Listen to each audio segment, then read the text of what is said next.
So I'm making this video to finish off my 30 days of thankfulness and why I chose to take up this challenge in the first place. When I saw a young lady by the name of Sierra on Instagram sharing that this is something she does every month in November every year, and I read the things that she was writing down that she was grateful for, I was encouraged and I was blessed by it. And I thought to myself, I need to challenge myself in this way because I know I let days go by where I'm not grateful and I don't acknowledge the things that God has done for me, even getting me through that day. And so even when I thought about the process of okay, what am I going to write and, and how am I going to share it with people, um, I just try to take it a day at a time and let God lead me and show me.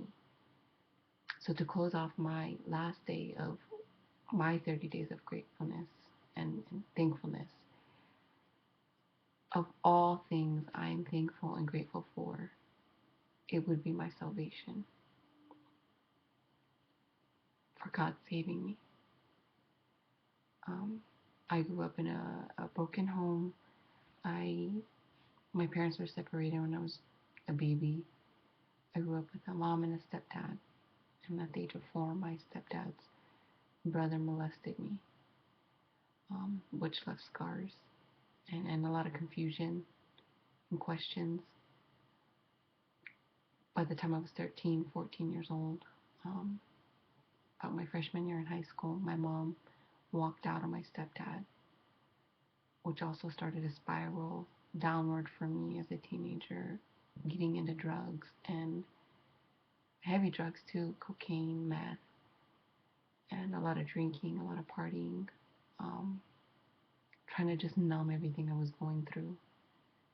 And I remember during that season in my life, there was a moment, one day, one night, I was walking along the street. I was by myself completely. I had gotten a really big fight with my ex-boyfriend at the time, and I remember just feeling really alone, very alone.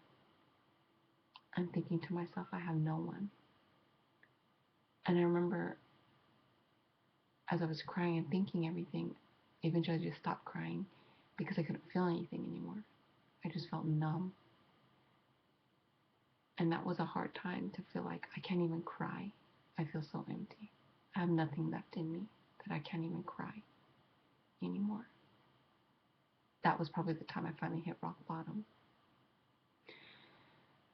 And that, so all that's going on, and behind the scenes, my aunt, I had totally forgot she had invited me to this all girls conference. Completely forgot she invited me to it. So one random day, she calls me to ask me if I was still going to go, and it was that evening, which I had forgotten. I said, yeah, just, I don't have a ride. Can you come get me? And she's like, yeah, Uncle will come get you. So he drove all the way out to Rancho from Laverne or Azusa, and he got me, and he picked me up, and I went that evening. And I remember bits and pieces of the whole evening and things that were shared, and never really like realizing what the whole thing was about until now, obviously. But the one thing I do remember the girl said was, I don't know who you are. And she didn't know me or anything about me. I never met the woman before. She said, I don't know who you are or what you've been going through. But there's a young lady here, and she's holding out her heart in her hands like this, crying out for help.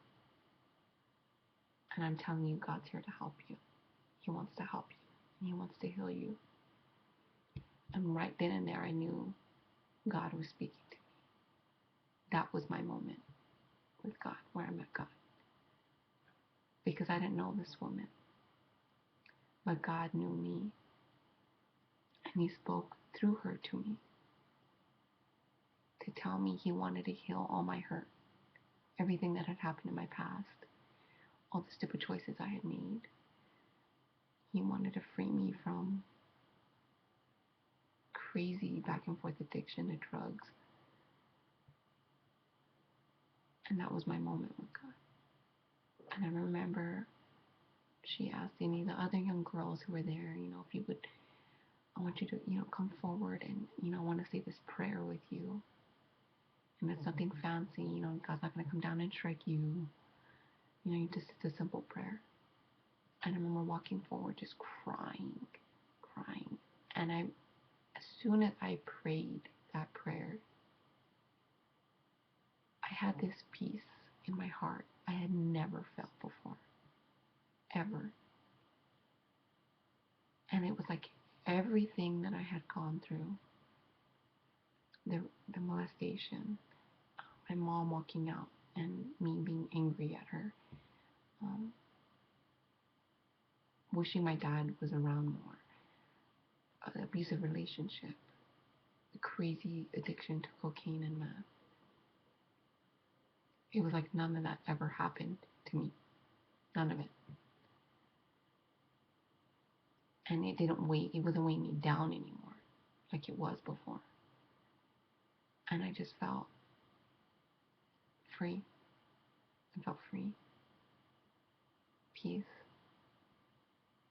And that's the only way I can explain it. And there was nothing, crazy that happened. It was just a prayer. And just sincere peace in my heart and in my life for the first time in 19 years. And if it wasn't for that moment where I prayed that prayer, if my aunt had never invited me to that conference, I wouldn't be here, a mom today with 5 beautiful children. I wouldn't understand the sanctity of marriage the way I do now. I wouldn't desire to be the person deep down that I want to be. And I want to make a difference. And I want to let other hurting girls know that no matter what you've been through, your problems are never too big for God. And I felt that way. And out of everything I could be grateful for, I'm thankful for real peace in my life. And that is only because Jesus died on the cross for my sins. He died for me. And once I understood that and accepted that, nothing's been the same for me ever since. So to conclude my 30 days of gratefulness or thankfulness, of all things I am thankful for, it will be for Jesus saving me and coming into my heart and my life as my Savior.